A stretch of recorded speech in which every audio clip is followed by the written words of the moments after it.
Good morning, Voyagers. I am the last Omnitech, your favorite robot American, and welcome to the next episode of OMNI Draws. Specifically, OMNI Draws Gentry, Dolaan, Ain't No Fascist, a Helldivers 2 fan comic. I hope you're all doing well today. I'm very excited to get back to it. Before we kick it off, I just wanted to, as always, thank my incredible patrons who make my webcomic and my streams possible. The incredible Ampersand, the amazing Atlas, the helpful Heinrich, the never-endingly awesome Necronomulus, my super supportive friend Souls Rolls, and of course, Mossy the Mighty.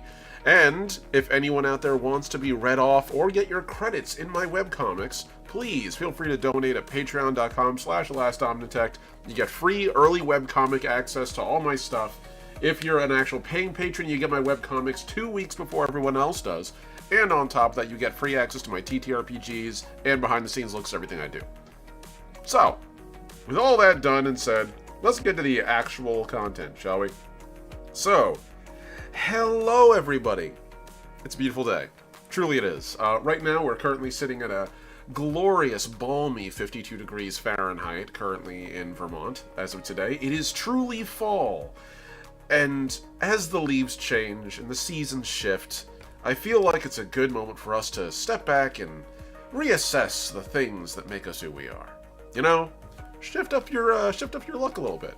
Start wearing vests, tie your hair back, maybe wear some different clothes, go on different walks, change up your meal plan, and oh yeah, redesign all your damn characters.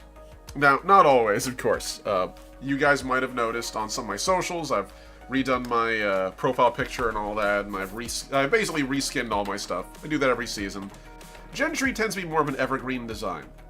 And for those of you who have been following my webcomic for as long as I've been running it, so Gentry, Dolaan, Ain't No Fascist, my Helldivers 2 Anti-Fascist webcomic, is actually mostly focuses on this guy. And so far, you guys really haven't seen him in his final armor configuration. There's been a lot of like peeking behind the scenes and like, what is he gonna look like otherwise? What's his current armor look like? Up until now, he's kind of been scrounging around, either wearing his first armor set, or as of late, his kind of improvised, redesigned his armor, got the shit kicked out of it, so he kind of just hashed it all together armor set. But this is kind of just an echo of what I eventually want his armor to really look like. This is him just sort of like mashing shit together from spare parts. We need to take that from that design, and I'm trying to square it with the original design that I've had for Gentry's armor. But a couple things have changed in Gentry since I first started doodling him. For starters, I learned that if you're going to do a reference picture, you have to do it on a really high quality, like pixel dense space with good resolution. This was done on a much lower resolution panel than I should have. 2, I really don't like the way his face turned out in the old pictures, and in fact, while there are some things that have stayed the same, 3, I have changed his design substantially since. Like, if we're going to make the comparison, this man and this man have very little in common. But I do want to redesign his armor, a little bit. Parts of it I'm perfectly fine with, and I've already sort of dinged about in some of the concepts of it. Like his shoulders, his chest plate, that actually works fine for me. I'm okay with it. I think it looks pretty good. And his arms, I actually really love. I haven't changed them that much. His lower body, though, leaves a lot to be desired. And I really don't like his upper forearm, like his upper arms. His bicep region.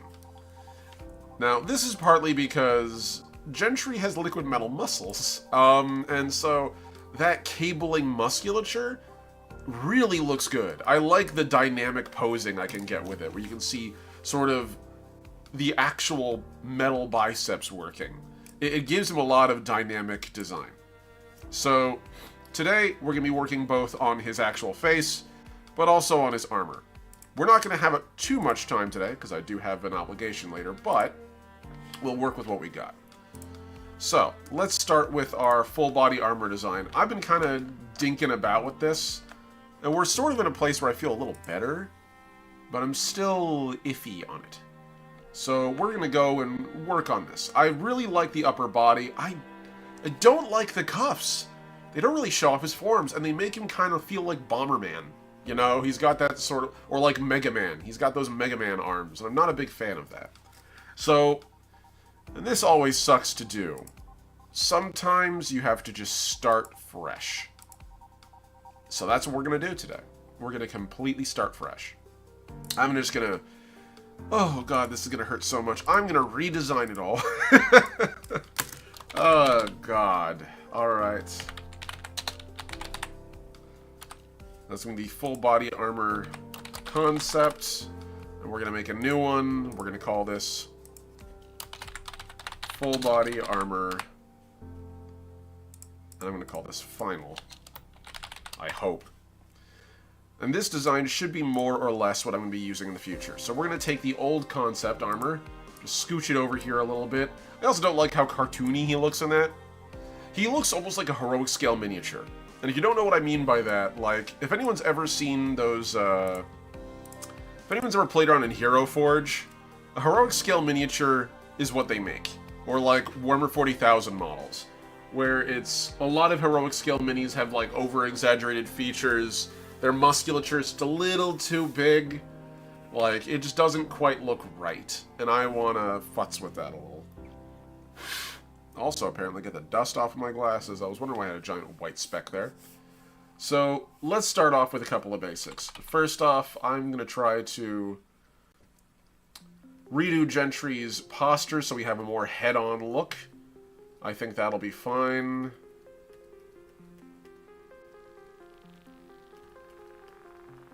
Also because I've gotten better at drawing people, because I've been drawing a lot more lately, and that's sort of how it goes.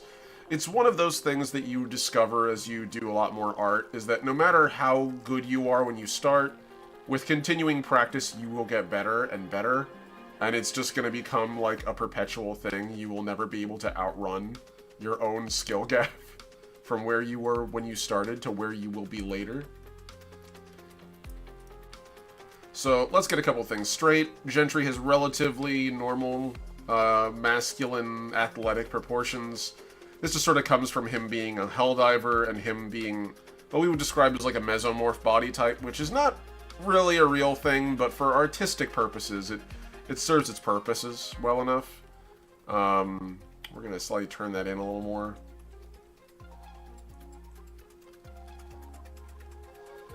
And don't worry, we're not drawing any parts here today. This is purely academic art. Of course, I do have a lovely picture of Gentry's buttocks on Patreon, but that's not something that the average person's gonna get to see, so... Alright. Hands tend to terminate about mid-thigh. This is just a general kind of doodle. This gives me a framework to work with. And I'm going to zoom in here and shrink what we've got. And you can already see what I mean by heroic proportions. Like, just redesigning it a little bit when doodling has already given us a totally different body plan.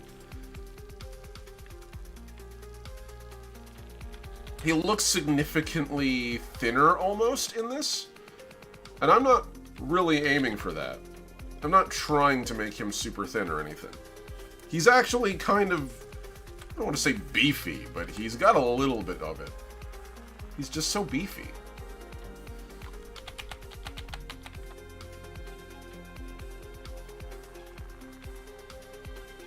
Okay, we're going to give him these longer legs, because I find the longer legs add some more dynamic postures to him. And we're going to thicken these out. Don't worry, he's not going to have chicken legs forever. Also, got to thicken out those knees. The knobby knees help sometimes, you know. Alright. And then we're going to go down. We're going to square out his feet a little bit. That should do.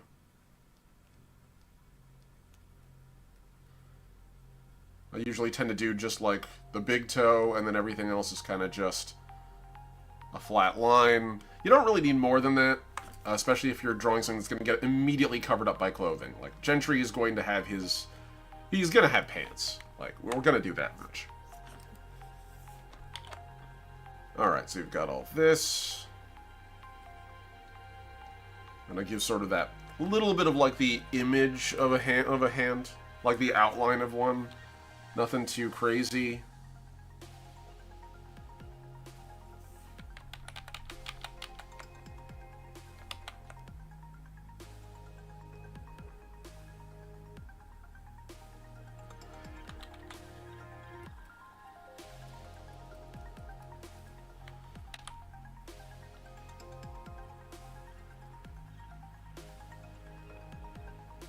There we go, that'll do. We'll do the same thing on the other side.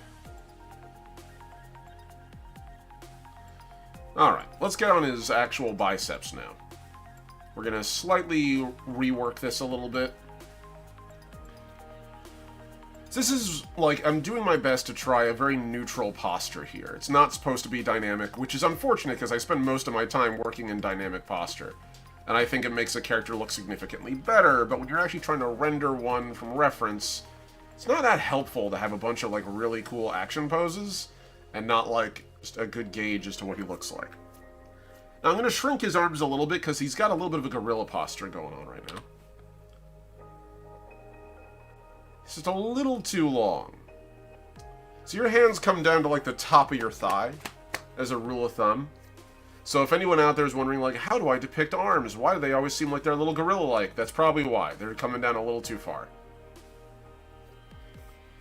We're going to take that and just gently pull that up till we reach parity with where I want it to be. That's about right. Now we're going to sort of pull that in a little more. Beautiful.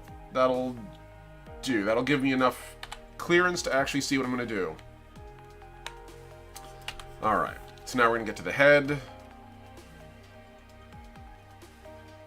Cool.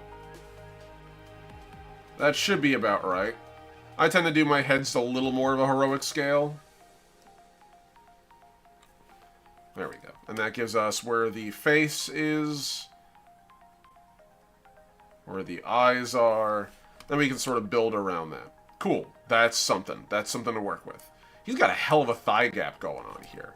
We're going to squeeze that shut a little more. And now we're going to start filling this in. So we're going to put this at like a 45 or so.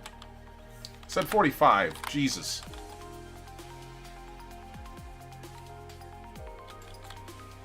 There we go.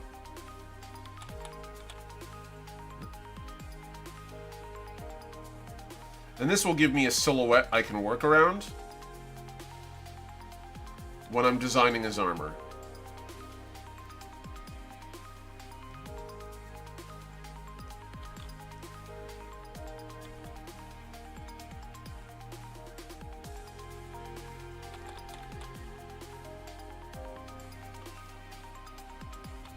Alright, looking good. Now I get to make a couple of hard design choices very shortly.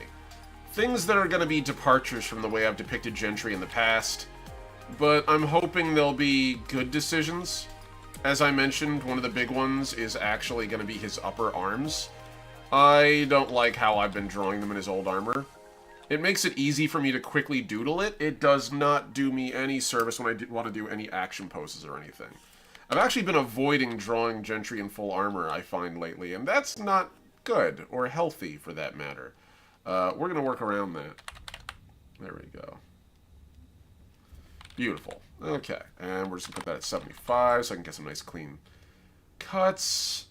And that should be good. Awesome. Okay, so we've got a pretty decent mannequin here of what Gentry looks like. We're just going to clean up some of the lines so I know where to work around. There you go. We're going to give him a little bit of a waistline. A little bit of a hip structure, just a little bit. There we go. Now, I'm one of those folks that I genuinely believe that thick thighs save lives, or in the case of athletes, thick thighs actually make for good endurance. So, and extra strength, so we're going to go with that. In terms of our armor, for the most part, it's been pretty straightforward. We're going to call this silhouette. Cool. Now we're going to go on to the layer above it, and we're going to actually start doodling some shapes. So we'll put the silhouette at an opacity of 45, so I can draw over it pretty readily. Some stuff I'm going to keep pretty much exactly like the old design, but there's some other things I'm debating on. So we're going to take a moment here and just Halo, Sangheili, and it's going to be Halo 5? So I've actually been really debating how I'm gonna deal with some of these aesthetic distinctions that I've got going on here. And I think I've found a solution, more or less. I think I've gotten to a point where, like, I might have a good workaround for how they're supposed to look, how their parts are supposed to function, all of that. And my best solution has come from the actual Sangheili from Halo, who have like this very distinctive aesthetic to how their armor looks. But here we go. So if we look at the actual design of a Sangheili, as it immediately closes up on me, their arms actually are almost always exposed. As just a rule of thumb. So, like, you can see around here, we actually have the arm. It's almost all completely exposed from upper arm down. But they have this pauldron up here to protect their upper arm. This kind of makes a bit of sense. Sangheili have a lot of energy shielding built onto them. That's sort of their baseline.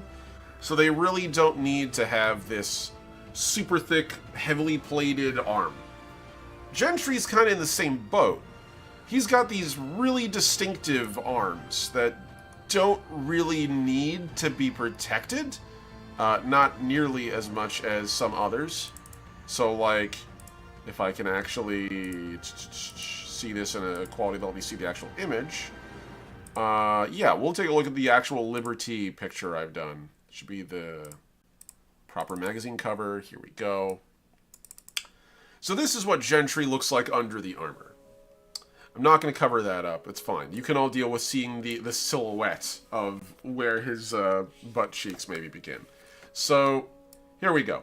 He has these metal arms that are very distinctive. They're very heavily armored. They don't really need protection. So, I'm just thinking, screw it. I'm going to rip off the Band-Aid and just take away all that protection that I've been giving his arms. It's largely unnecessary. The boxy plating around his forearms and stuff, like, he's already got that built in. I don't really need to work around that very much. And I think the solution is I just have it where Gentry's arms can actually change color, like to match whether he's in armor or out of armor. And I think that's probably our best bet. So the rest of the armor design I'm actually kind of okay with. So we'll start with that. We'll start with the things I'm actually kind of like. So for starters, we're going to have the outer plates on his thighs. There's a little, like, joint lock that happens up here. We'll pull that a little further down. Cool. And we can start working on this silhouette.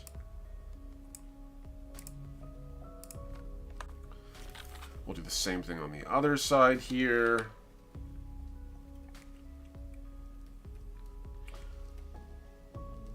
There we go. He's got this little extra metal McGub in there. We pull that down so he's got some extra armor plating.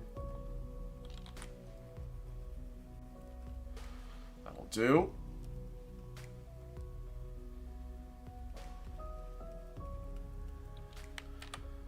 Beautiful. I like his lower legs. I think having the knees be just a very simple dynamic shape actually makes a lot of sense. So we'll do that just to keep things easy. And I'm actually just going to take this and mirror it. Copy paste. Flip it.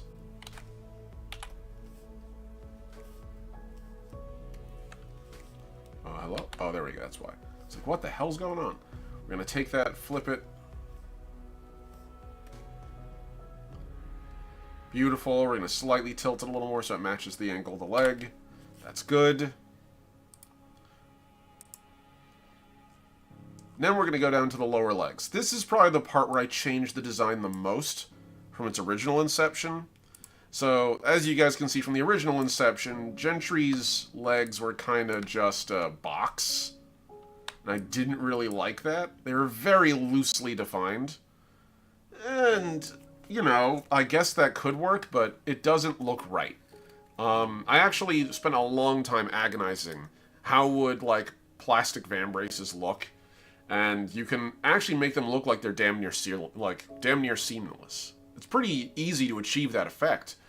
But with white, it's very hard, and it also doesn't really give the proper depth. So we're going to actually change that. It's going to actually have real plating on it, much like we had in our other design. I don't really see the need to really change too much of that, except for maybe to make it a little bit more narrow. And I want to have some belt buckles on it. Probably the biggest thing, so that it's actually like visible to see how they're held on. Now next, I actually wanted to have a anchor around the... There we go, around the ankles. An ankle anchor? Hard to find a word for that doesn't feel cheesy. But that'll give him a little protection in case someone decides to shoot him in the shins. Someone decides to shoot him in the ankles, he'll have something. And the rest of the boots can be pretty straightforward. I don't really see the need to change too much of that. Helldivers has a very specific aesthetic for boots, so, like, yeah, there's no real need to alter that. It's fine. It's fine as it is. So that's going to come up to there. We're going to do the same thing on the other side.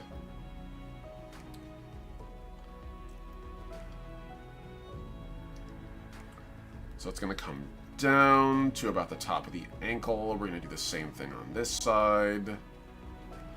And then around the top, we're going to pull this. And this way, one, when I'm drawing the ankles, they don't feel like they're too thin. It's a real issue I have with a lot of armor designs for science fiction. They tend to have, like, these really thin kind of ankles, and it just always feels like they're going to tilt over and snap. Especially when they become very top-heavy. And Gentry's not super top-heavy, but he's top-heavy enough where I think a little love is going to go a long way with his design, I think. So we got that. We're going to do the same thing on the other side. We're going to give him some buckles so we can see where they sort of attach. Cool. Now we're going to go up a little bit. We're going to do the same thing here. Going to give some buckles. Pull those tight. Because if you've ever had anything sitting on the outside of your thighs, you realize why you have to cinch those pretty tightly. I actually wanted to have, like... In the original design, I had almost kind of like a climbing harness built into his waist, which I didn't mind the idea of. But he also had this gigantic dick plate, which I did not like. So what we're going to do is we're going to cover that largely up. So in the original design, I had it where Gentry has, like many Helldivers, he has sort of a kilt. His battle dress actually comes down over his groin. And I think that's probably, again, the best solution for us.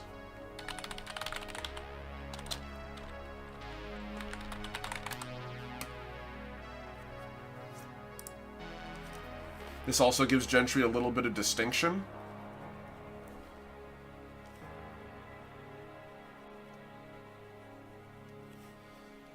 Now we can take his belt, have it sit like that. His belt's always been very specifically iconic. He doesn't have the traditional skull belt that most Helldivers have. I actually avoid that. That's actually just a personal aesthetic choice on my part. So, as I grew up when I was young, I was very narrow-waisted. Or not narrow-waisted. I was very slim. That's the right way to describe it. I wasn't narrow-waisted. I was just very long. It's just me. I was just a very lanky guy. And I didn't really start picking up weight till I hit my 30s. Like, I'm sure a lot of you fellow 30 folks out there, 30s and older, you know exactly what I'm talking about. You go through, like, your teens, you're very, like, lanky, still growing into yourself. You go into your 20s, you start building, like, muscle, but it's still in that zone of, like, oh, this muscle is very condensed and tight, and it's very lean. And then you hit your 30s, and you build out like Captain America. I don't know what it is, but there's just something about how we're built that, like, in your 30s, all your muscle becomes significantly more dense than it's ever been. Like, it becomes substantially denser. And I feel like I want that for Gentry as well. It's like, as a thing. So, anyway, the reason I bring this up, why do I bring up the denseness and all that?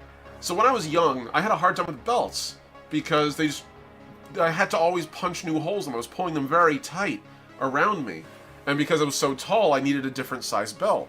So I could never find them that fit, until I learned about flexible army belts.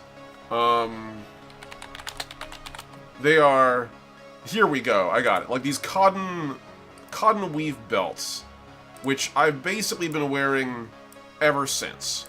They're super convenient, they're really efficient, their mechanism is designed to be basically foolproof, and they're literally just it's a really nice cotton belt. I usually get them in black, but the reason I bring this up is because I think that is a significantly more practical design than the actual rounded belts we often see.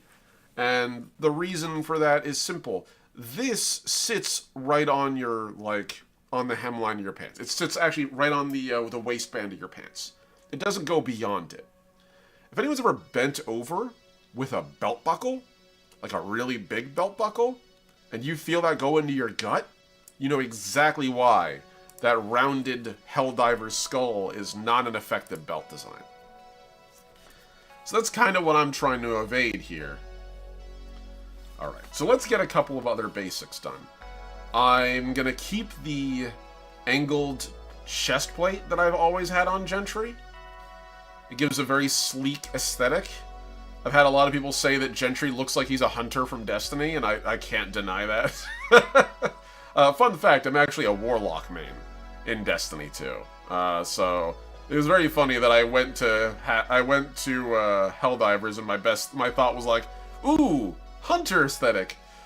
It was entirely accidental, I assure you. I didn't try to copy the design, just turns out that hunters have a very sleek, angular aesthetic on most of their armor that I like.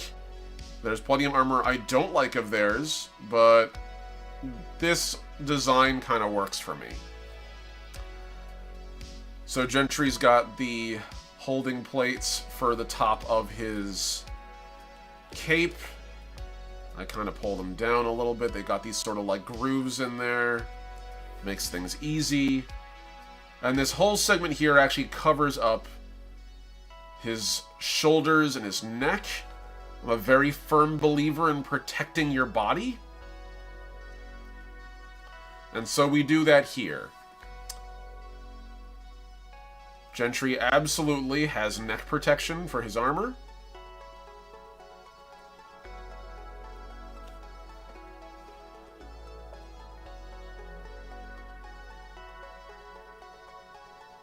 There we go. Now this is going to get a lot easier to interpret once I actually put some color on it. We're just going to do a quick color pass when we're almost done.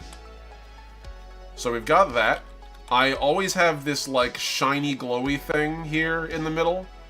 I kind of figure it's an auxiliary power source, sort of like the Iron Man arc reactor. Gentry just sort of has like an extra power source on there. There's more reason for it than that, but for now, that's all you guys need to really see. I don't need to give away all Gentry's secrets on these YouTube streams, you know. Sometimes you gotta read the comic. So, we're then gonna take this down. I'm gonna have an armored band coming around the sides to sort of protect his ribs here from impacts. Which, again, given how much he's augmented himself, a lot of this protection's kind of superfluous. It's nice, but very, very much, like, kind of unnecessary for him. He's built to take a beating. And then we're going to have, as opposed to this, usually most Helldiver armor has just a very generic, like, It's like this very simple cuirass that exists on the armor for the most part. Nothing too extreme. This is actually a cosplay armor that was made pretty much one-to-one.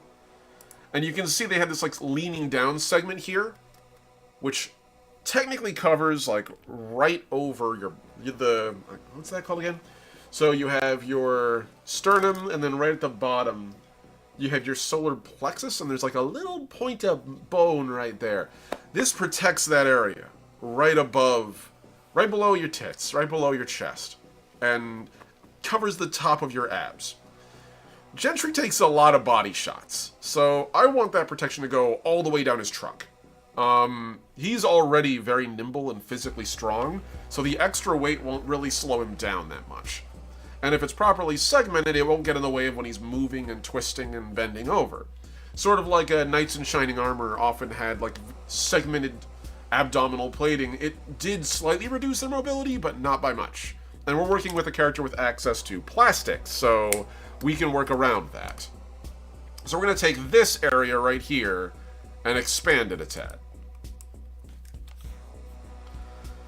Now, I did that pretty much the last time by just giving bands, and I'm going to pretty much do the same going down. So we have these very simple metal plates. They're going to be segmented going down.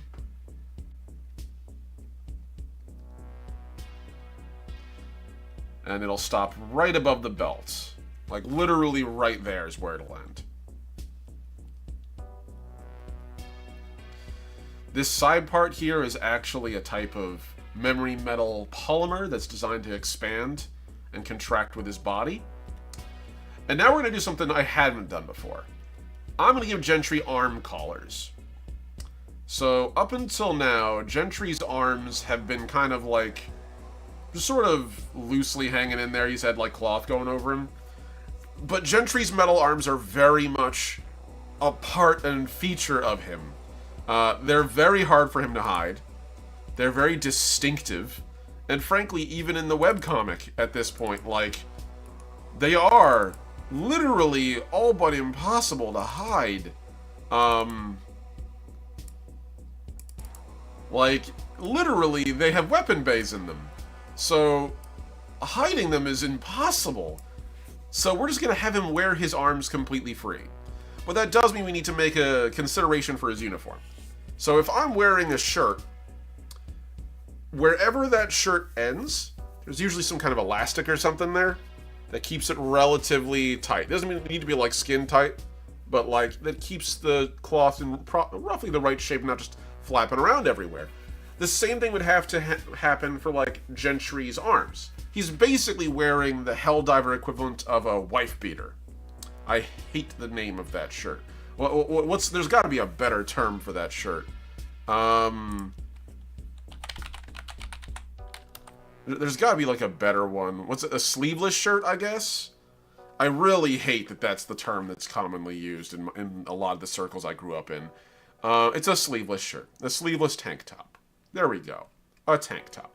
He's basically wearing the Helldiver equivalent of a tank top. And so, knowing that, we need to work around that a little bit. So I figure he's got kind of like a waterproof O-ring that sits around his armpits and around the tops of his shoulders that allow his metal arms to actually sit on the outside of them. So he pulls his undersuit on over that, and everything clicks on top of it. Like securing Legos, or like, I guess, Technic pieces? Lego Technic pieces? But it means that his forearms and his arms are basically free. Which is going to be a bit of a change from his old design. But I think that's going to be a change for the good. This means I'll be able to draw Gentry's arms more effectively than I could before. I don't have to hide them under a bushel, so to speak. Our boy can flex his guns.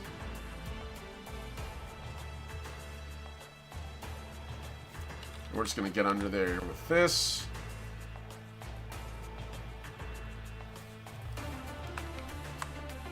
There we go. Yeah, I like that a lot better, actually. That lets Gentry really show off his arms. So, we've got ourselves a pretty good design so far. Let's go down here. So this is still cloth, mind you, so we're gonna actually have it sort of bunch up and such under there. He does still wear pants. Turns out some things don't need to be improved dramatically. I'm of the very strong opinion that some shit doesn't need to be reimagined in every science fiction setting. Some things are convenient and make sense. Like, I get the onesie leotards that are worn in a lot of Star Trek. But I actually really like the fact that in Deep Space Nine it's a two-piece suit and they make it very clear. Like there's a top and a bottom, because it turns out putting your pants on one leg at a time has a lot of utility, as opposed to doing like the I'm getting a onesie on jumping inside your bedroom. Which always made me sort of laugh. The image of like Picard getting up in the morning, this super dignified, brilliant general, captain, poet man, and he just does like the bunny hop trying to pull on his onesie every morning. That just always makes me laugh. So in this case, pants are basically the same. They're just fatigues under there. They probably have pockets and such. But we don't see them because they're underneath the armor plating. And they sort of bunch up wherever there's a belt. And that kind of helps. Okay, so we're pretty good here with what we've got. I'm going to take one last look and see if there's anything in particular I really want to capture that I already had in a prior comic. So, if we go back to this one Gentry Dolaan that I showed you guys, this is from Arc 2, Comic 26, I guess issue 26. So, Gentry had these, like, glowing joints whenever he would overcharge and move quickly. And I want to keep that. So, they're only on his hips. And so we're probably going to just do that in the future. I don't think, yeah, it's just on his hips. So we don't need to deal with that too much. I might want to add something to his legs, though.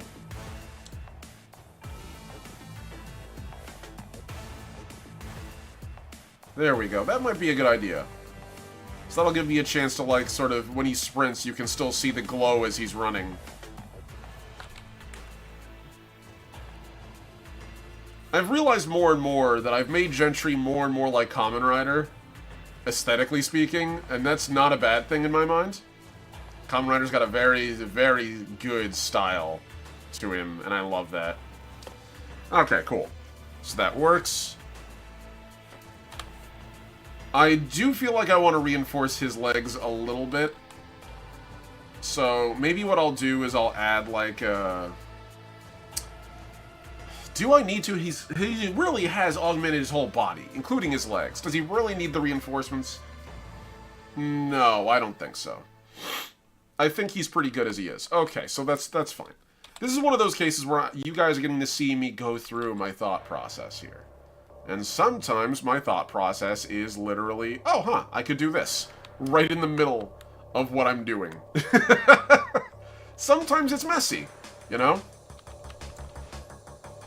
And I think there's something to that in the creative process a lot of people lose. And I think this is one of the reasons why, like, the very idea of generative AI art is not good. It's the fact that a lot of the process of what entails making art is trial and error, is fucking it up. Or, like, iterating over and over and over again. You really don't see that with generative AI. Even if there was a way to utilize it in a way that's wholly ethical, which the whole thing is built on theft, so that isn't a thing. That's not possible. But in the imaginary world where someone made a generative AI from the ground up that could draw without stealing literally millions of artists' works in perpetuity. Even if that was possible, part of what makes a design work is iteration. And if you deny yourself that opportunity to iterate, you're kind of losing that very core part of what makes art art, is the ability to grow and evolve. What is it that Ultron says, you know, what's the point of protecting the world if it's not allowed to evolve? Granted, this is a guy who's planning to nuke it, but still, like, you know, he's out of line, but he's right. Okay, now I get to do something I haven't done thus far, which is figure out how low Gentry's visor goes.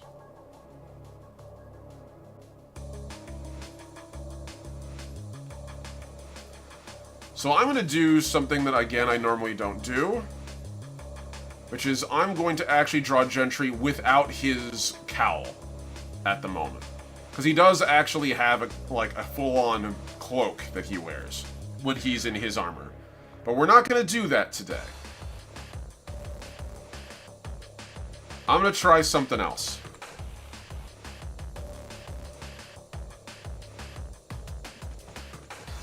So Gentry's antenna on his helmet, which again, another Kamen Rider-y thing about his design, sort of go up a little bit, and then out. And I'm going to keep that. I think that gives him a very distinctive silhouette. He has a very Martian-y kind of head design to him. It's not going to go too far out. That should be more than enough.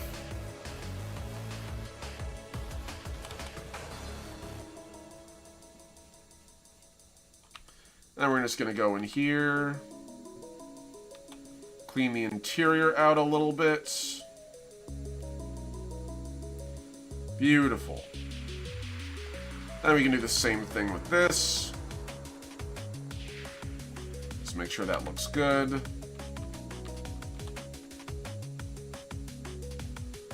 That looks good to me. Cool. Now I'm going to mirror this because his helmet is pretty much dead on the same on both sides. So then from here we have these side metal plates that for the most part I don't really show off. I don't think they need to be shown off very much. They literally exist to sort of just frame the helmet.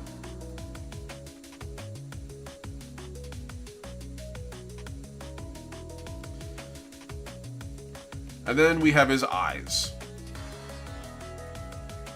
So Gentry's optics are actually slightly tilted. He's got literally a Gundam head under there.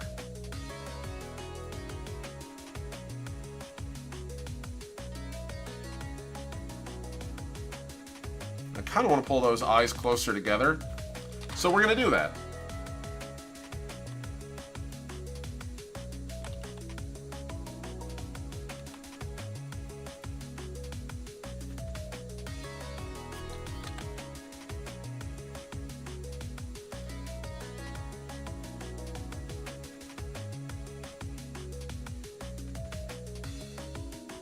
There we go. That looks pretty decent. He's also got this scanner array front and center about here. This is actually from an existing armor set, which is the, I believe it's the... It's one of the cutting edge ones. The prototype suit, I think it's 4, prototype 4. Let's see, Drone Master 15, Prototype 3. Prototype 3 helmet. That's where it is. So, his optics are kind of like partially stolen from that. And we need to sort of figure out how we're going to do that. And this is where I start to get to have fun with his old design.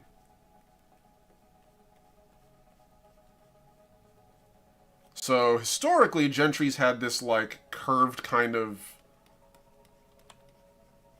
shroud that comes over the side of his head.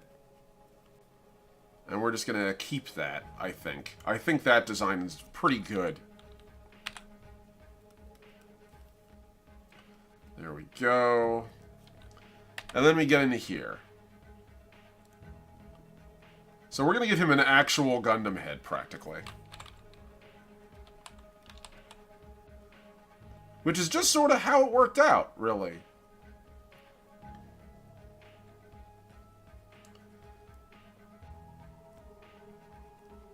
It just sort of naturally became this Gundam design.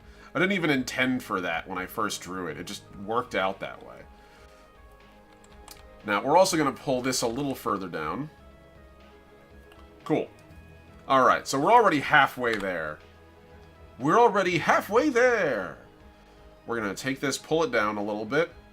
And you see there's like a little bit of weirdness going on, so we're going to slightly re-angle this a little. We want it to be a little wider. So, I don't want his head to be that small. Like, it needs to actually have a little weight to it. So, that'll do nicely. There we go. Cool. So now I can actually get in there. Make sure that's properly aligned. Make sure that looks good. We're not going to have it go too far out the side. But that'll do. Good. That's good. Okay. Now we get to look at the sides of his helmet a little bit more. So far, I've avoided putting too much on there. I don't really feel the need to get too much in depth. But we do need to consider that his helmet has been worn by a person. So there's gonna be a little bit of armor up on top underneath there.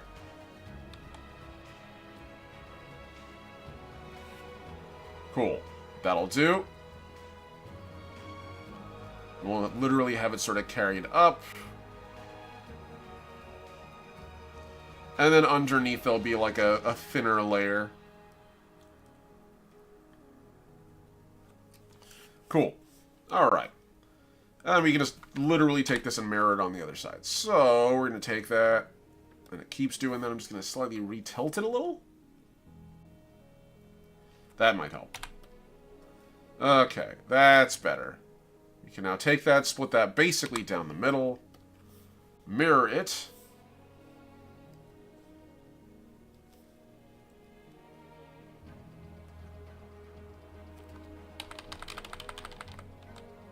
There we go. That's what I was looking for, baby.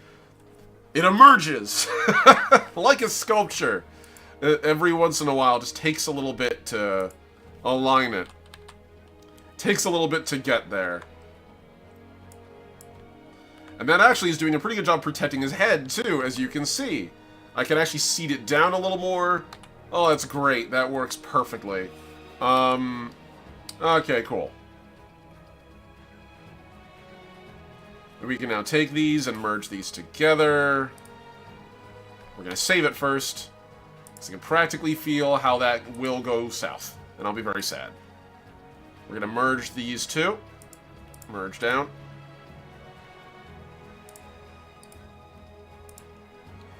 We're going to call this helmet. Beautiful. Now, there's a reason I designed a helmet like this. Basically, Gentry has this optical line that runs under his eyes, very close to the underside of the helmet there. And I'm going to have that coming up along here. And it's a very important part of his character. Like, mechanically speaking, it actually has a purpose. It actually does help him see a lot. Basically, it acts like an it almost acts like a night vision goggles system, but it also has echolocation, UV, a lot of stuff in there that's just helpful for anyone who wants to fight in an environment that might be hostile.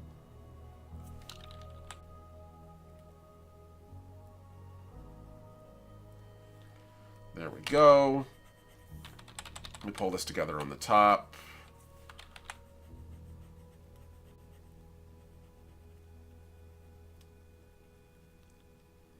And there we are. Beautiful.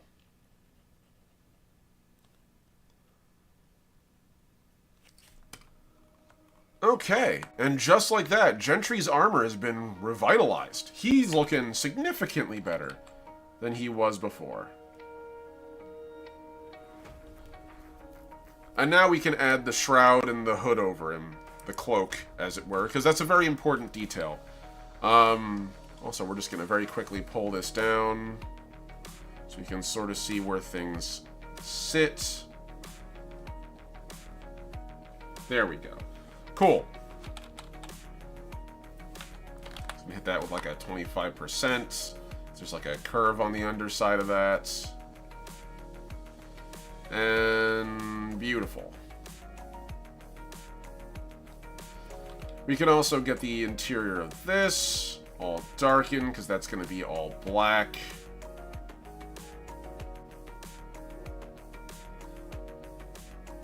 I've already drawn a couple of, like, versions of this helmet, but I was never very satisfied with it. This feels pretty damn good. I can also use the antenna to emote a lot, which is what I was sort of planning on doing anyway. We're going, again, for a very Kamen Rider-y aesthetic, so, like, a lot of this is going to be conveyed. A lot of his actual, like, emotive state is going to be conveyed through that. Now we're going to add one last little detail before I add the shroud, which is going to be the glow. Normally I don't do this till later, but I really want to do it now. We're going to open up our... We should have our... It's not in the header, it's in the, not in the loadouts. Where are you? Look in the bottom right. I know I made swatches for this guy before.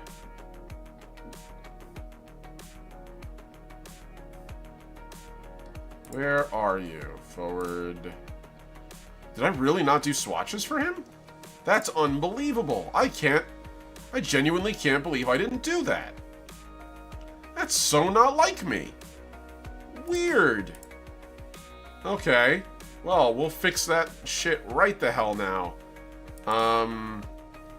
Yeah, my god. I think even for the old Gentry I did a swatch. Like, that's the weirdest shit.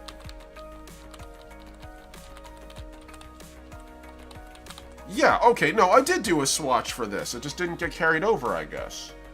Ah. Oh, well, there it is. Bleh. Okay. We have one more swatch to do, which is the actual, like, glow. I'm gonna call this glow swatch.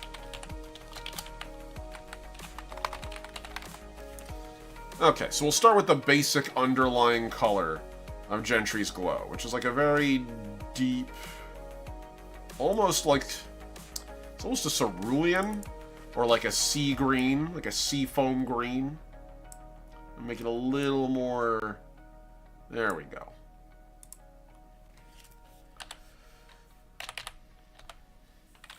Alright, we're going to start this off at the bottom. It's going to be where the color begins. We're going to start migrating up our color.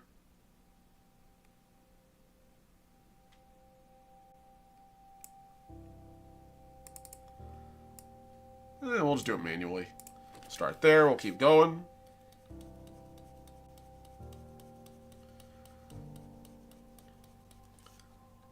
We're going to go brighter. This is where we're going to start getting into that, like, super bright zone. Hey, Paul, good to see you. Played Claire Obscure yesterday. There was an artist that, due to reasons, painted a masterpiece in what appeared to be seconds. Remind me of you? Aw, shut up. You're making me blush. Not cool. Also, good to see you, homie.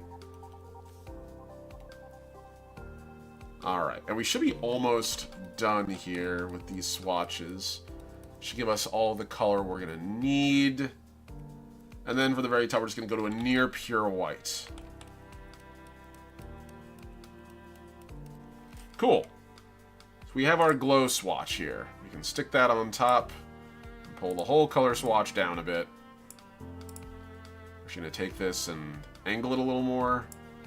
Rasterize it. So how's your day going, buddy? And we're just going to get in there and just carve that boy up. Just a little bit. And we'll do the same thing on the underside. Beautiful. And now we have ourselves a solid glow swatch. We're going to duplicate it a couple times. There we go. Beautiful. And we'll just merge these down. Save it, because I don't want to lose this. I'll be very angry if I lose it. Cool. So this gives us a very clear definition of how Gentry's glows should look.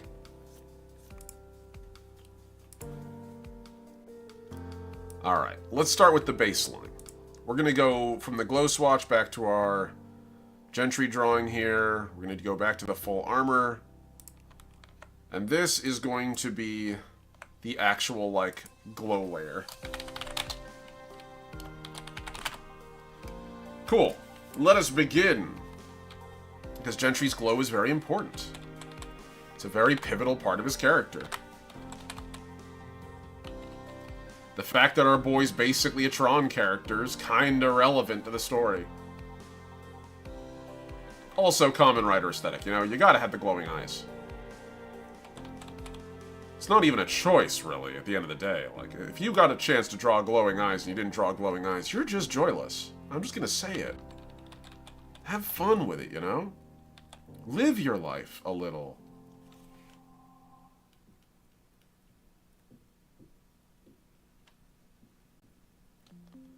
And we're just going to pull that to about there. Beautiful. This will give Gentry's eyes a little more utility for expressing emotion than it would have before. And then we're going to go in here very quickly, grab our black. Because our helmet does need to have the single, like, little dark area in there. There we go. Beautiful. Okay, now we can go back to our glow layer.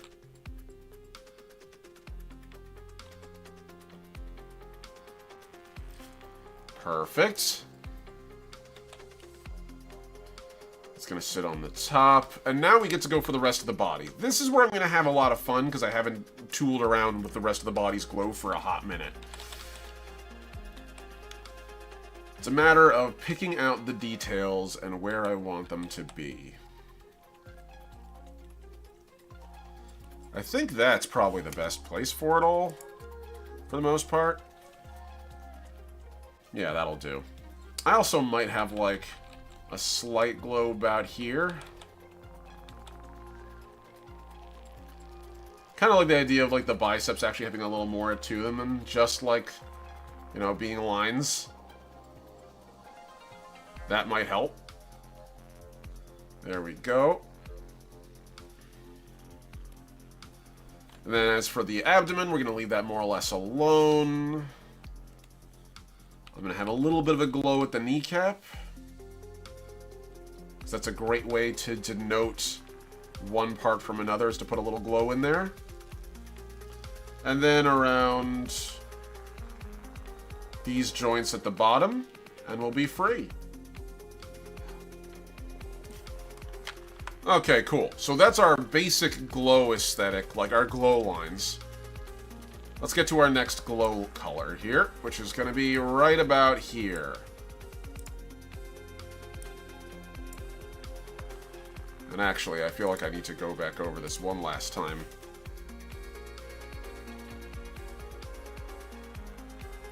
There we go. Okay, cool.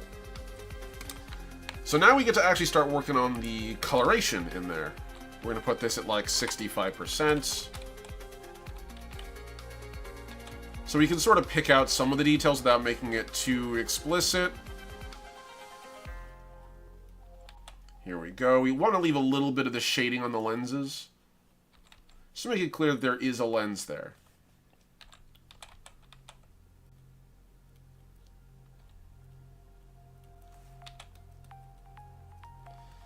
There we go. We're just going to pick that out to make sure it's nice and opaque. Beautiful. Whoop, that got really far. I don't know what happened there. Pick out the tops of his antenna, because again, that's a great way for us to sort of see what his helmet looks like and how it moves.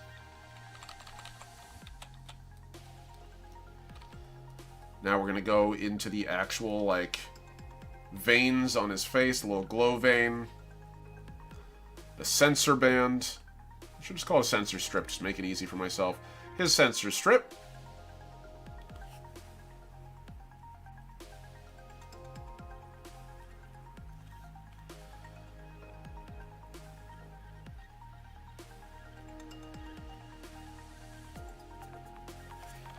Cool. So that gives us the beginning. We're going to put those there.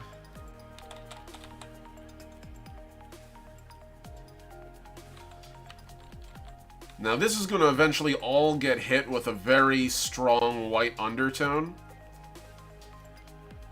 which will give Gentry almost an ivory armor sort of aesthetic, which works for me. It's a very powerful color combination.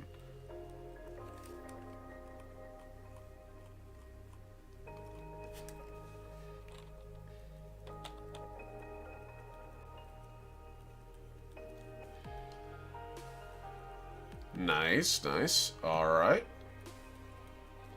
And then finally, the ones down in the bottom. Yeah, I'm kind of glad I decided to do the little glow rings around his ankles. I think that's going to give us a lot of leeway for when we're working with him later. Cool. Back over to our glow. We're going to get that mid-tone going. So now we're going to start getting onto really powerful lighting effects. This is where we actually are going to start dusting off some of the features of Affinity. We're going to be using a hard light or a vivid light. I'm going to go with a vivid light. We'll try that first. There we are. That should stand out even against the background. Yes, it does. Let's go. Now, I get to decide on something. Before, Gentry's eyes had two sets of optics in there, like actual cameras, that you could sort of see before when we were doing, like, the, it's like one particular... Let's see if I can find the damn thing. Here we go. So you can sort of see it a little bit here, where Gentry had two sets of optics in there. I kind of like that aesthetic. It gives it a very inhuman look. But I also want Gentry's eyes to be able to move in the helmet, and it's hard to do that with those kind of optics. So what I think I'll do is... I'll have a central optic here that kind of stands out a little more.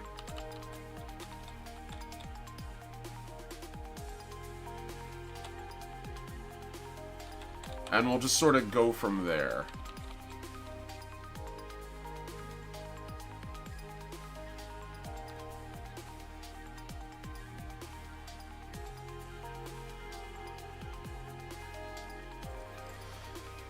Yeah, that'll help us a little bit as we go forward. So his eyes will still be able to move. He'll have a little bit of that, like, unnatural kind of glow to it. But it'll work with us.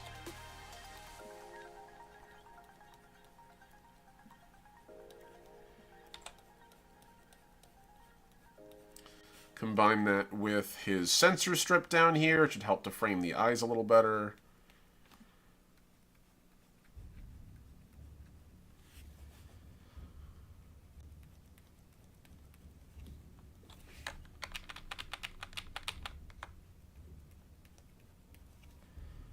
Okay, good, good, good, good.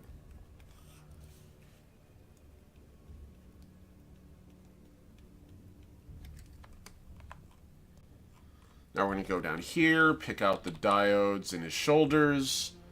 So let me frame him when he's moving a little more effectively. Diodes going down his arms. Now we're going to start getting into this thing here in the center, which I want to be really, really bright. I figure he dims it when he's in combat if he's trying to sneak. I figure his whole armor set's kind of got like a stealth optical system built into it.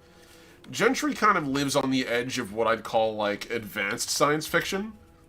So if the rest of Helldivers is kind of, like, treading a modern aesthetic, Gentry's kind of treading a future warfare aesthetic, even in Helldivers. He's the kind of guy that hears about a cool piece of technology and tinkers with it and tries to use it. He's not quite Iron Man, because he's not rich or drunk, or sociopath, or has, like, serious issues with, like, being sociopathically unable to express himself without being sarcastic. But he does have the, ooh, that's a cool thing problem, which is he reads about a cool thing and he wants to immediately implement it. And that's a problem I have all the time in my science fiction. So that's a way for me and Gentry to bond, I guess. Congratulations, Gentry. You too have the same social anxieties I do when it comes to writing science fiction. Only you're doing it with your world science fact. I'm so sorry I've done this to you, my boy. Alright. So this gives us a pretty good place to go, but I want to go just a little further. We're going to go into the white. So we're actually going to go from vivid light to normal light here. Because that is going to really help us out.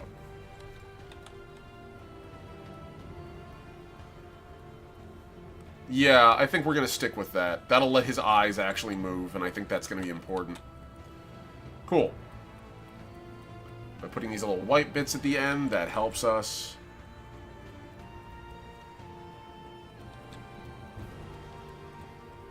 It also makes these look significantly more intense than they actually are.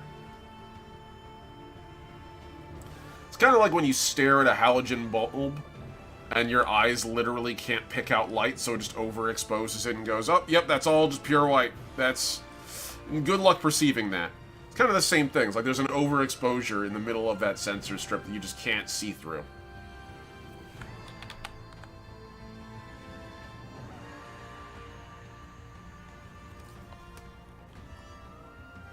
I like that. That gives us a very strong glow. Okay, and then finally, we're going to touch this off.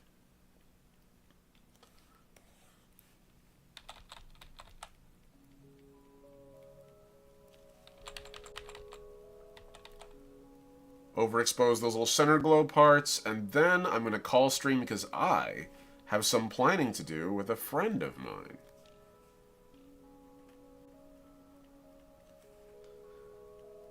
Let's just say that just because we didn't have a session of Legacy doesn't mean that I haven't been working on it behind the scenes, eh? Nice. That looks good. And just like that, we have ourselves a brand new, functional, mostly. Oh, come on. Last bit. Armor design. Look at that. Gentry Mark II. I guess this is technically Gentry V1. The Chewie Survivor armor really wasn't the same. But that's a good place to start. This will give Gentry a much more dynamic aesthetic. We can still throw on his cloak, his armor, all that. That'll be the same. That won't change that much. I am going to, like, take this and... No. I wanted the L. Thank you. Take that, put that on a different layer here. Let's be glow layer main body.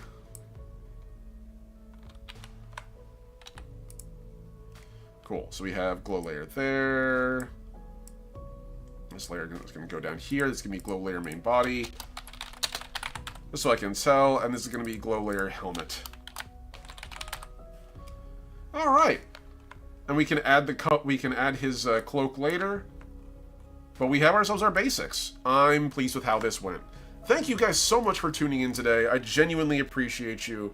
As always, it means the world to have you guys show up. And again, incredible thanks to all my amazing patrons. My Tier 1 patrons, Ampersand, Heinrich, and Atlas. My Tier 2s at Necronomos and Souls Rolls. And my incredible Tier 3, Mossy the Mighty.